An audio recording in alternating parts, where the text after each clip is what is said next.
Hi hello and welcome back to our channel. இன்றைக்கி நம்ம இந்த வீடியோவில் என்ன பார்க்க போகிறோன்னா, வெண்டைக்காய் பச்சடி நம்ம எப்படி பண்ணுறதுனா நம்ம இன்றைக்கி பார்க்க போகிறோம். மறக்காமல் இதை நீங்கள் வீட்டில் ட்ரை பண்ணி பாருங்கள். ஏன்னா இது அவ்வளோ டேஸ்ட்டாக இருக்கும். வெண்டைக்காய் பச்சடி நல்ல இனிப்பாக நல்ல ருசியாக இருக்கும்.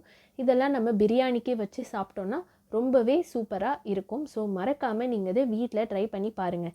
இந்த வீடியோ பார்த்துக்கிட்டு இருக்கீங்க, நம்ம சேனலுக்கு இன்னும் சப்ஸ்கிரைப் பண்ணாமல் இருந்தீங்கன்னா மறக்காமல் நம்ம சேனலுக்கு சப்ஸ்கிரைப் பண்ணிவிடுங்க. வாங்க இது எப்படி பண்ணுறது நம்ம பார்க்கலாம். வெண்டைக்காய் எடுத்துக்கோங்க.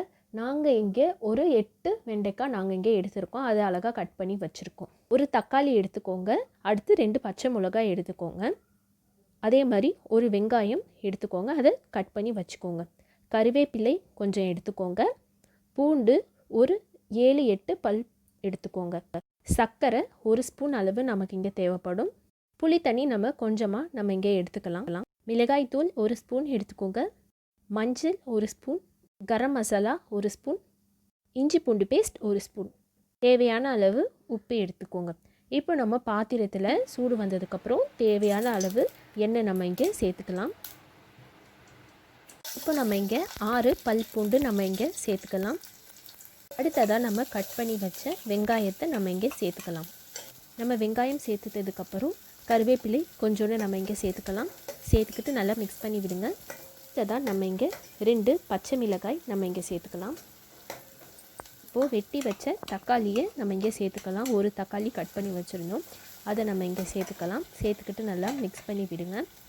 அடுத்ததாக 1 ஸ்பூன் இஞ்சி பூண்டு பேஸ்ட் நம்ம இங்கே சேர்த்துக்கலாம். இப்போது 1 ஸ்பூன் மஞ்சள் தூள் நம்ம இங்கே சேர்த்துக்கலாம்.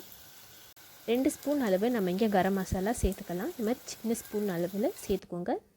அடுத்ததாக 1 ஸ்பூன் மிளகாய் தூள் சேர்த்துக்கோங்க. அடுத்ததாக நம்ம இங்கே கட் பண்ணி வச்ச வெண்டைக்காவை நம்ம சேர்த்துக்கலாம். வெண்டைக்காவில் நாங்கள் நடுவுலையும் கட் பண்ணி வச்சுருக்கோம். ஏன்னா மசாலா நல்லா அதில் போய் சேர்றதுக்காக தான் அப்படி கட் பண்ணி வச்சுருக்கோம்.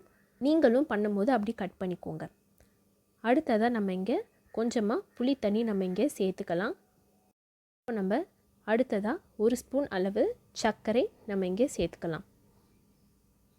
சர்க்கரை சேர்த்துக்கிட்டதுக்கப்புறம் தேவையான அளவு உப்பு சேர்த்துக்கோங்க. உப்பு சேர்த்துட்டு நம்ம நல்லா மிக்ஸ் பண்ணி விட்டுருங்க. ஒரு 10 நிமிஷத்தில் நம்மளோட வெண்டைக்காய் பச்சடி ரெடி ஆகிடும். பார்த்திங்களா, நல்லா ரெடி ஆகிடுச்சு. நம்ம சாப்பிடும் போது நல்லா இனிப்பாக ரொம்பவே சூப்பராக இருக்கும். இது நம்ம பிரியாணிக்கு சைடிஷ்ஷாக வச்சு சாப்பிட்டோன்னா ரொம்பவே நல்லாயிருக்கும். இதை நீங்கள் மறக்காமல் உங்கள் வீட்டில் ட்ரை பண்ணி பாருங்கள். ட்ரை பண்ணி பார்த்துட்டு உங்கள் கமெண்ட் செக்ஷனில் பதிவை ஷேர் பண்ணுங்கள். இந்த வீடியோ உங்களுக்கு பிடிச்சிருந்துச்சுன்னா லைக் பண்ணுங்கள். நம்ம சேனலுக்கு இன்னும் சப்ஸ்கிரைப் பண்ணாமல் இருந்தீங்கன்னா மறக்காமல் நம்ம சேனலுக்கு சப்ஸ்கிரைப் பண்ணிவிடுங்க. தேங்க்யூ.